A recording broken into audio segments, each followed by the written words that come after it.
ครับสวัสดีครับทุกคนก็นะครับขณะนี้เราอยู่โถงสุดท้ายนะครับเราเข้ามาตอนนี้น่ารู้สึกว่าจะมา3 ชั่วโมงแล้วที่ตอนนี้6 โมงเย็นนะครับนี่เป็นอาหารตั้งแต่เช้านะครับตอนนี้วางระบบปั๊มจะสูบน้ำให้ไวที่สุดนะครับใช่วันนี้เราจะเอาออกมาแล้วที่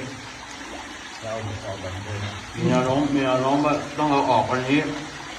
แต่เราต้องทำการสูบน้ำก่อนครับต่อมาที่เราเห็นตอนนี้เป็นโถงสุดท้ายก็คือเนี่ยเราห่างจากตู้5 ลายเนี่ย20 เมตรก็คืออยู่ขั้นกลางแค่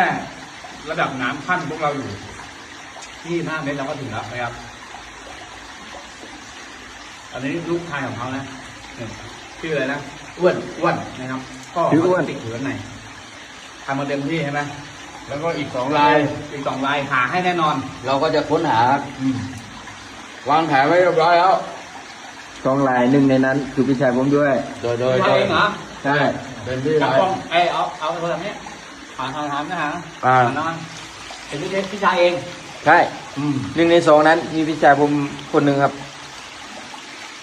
โอเคเดี๋ยวพวกเราช่วยทำเต็มที่ใช่ไหมปอนรู้เรื่องโอเคอัปเดตการช่วยเหลือล่าสุดพี่น้องตอนนี้ทางทีมหน่วยกู้ภัยเพิ่นกำลังเร่งค้นหาช่วยชีวิตอีก2 ชีวิตเด้อทุกคนเด้อเนื่องจากว่าตอนนี้ทางข้าเจ้านะได้เห็นแล้วได้พบแล้ว5 ชีวิตที่ติดภายในถ้ำมันทุกคนได้เจอแล้ว5 ชีวิตเด้อพี่น้องเด้อตอนนี้ยังเหลือ2 คนพี่น้องเลยเนาะ1 ในนั้นก็คือพี่ชายของคนที่ตามหาด้วยกันนั่นแหละพี่น้องที่อยู่กับทีมหน่วยกู้ภัยนั่นแหละทุกคนเลยนะกาภาวนาเนาะทุกคนกาขอให้ปาฏิหาริย์เกิดขึ้นและขอให้พบอย่างไวๆเนาะทุกคนเนาะ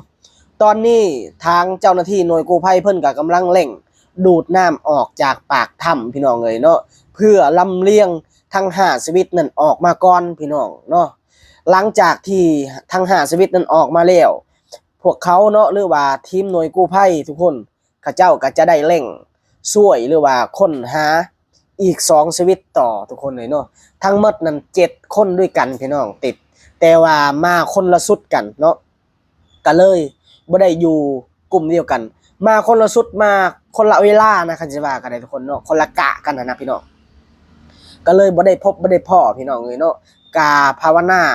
ขอให้พบอย่างไวเนาะขอให้ปาฏิหาริย์เกิดขึ้นทุกคนเลยเนาะขอให้รอดชีวิตออกมาได้ทั้งหมดทุกคนเนาะอย่ามีอันเป็นไปทุกคนเนาะฝากพี่น้องคนลาวเฮาหรือว่าคน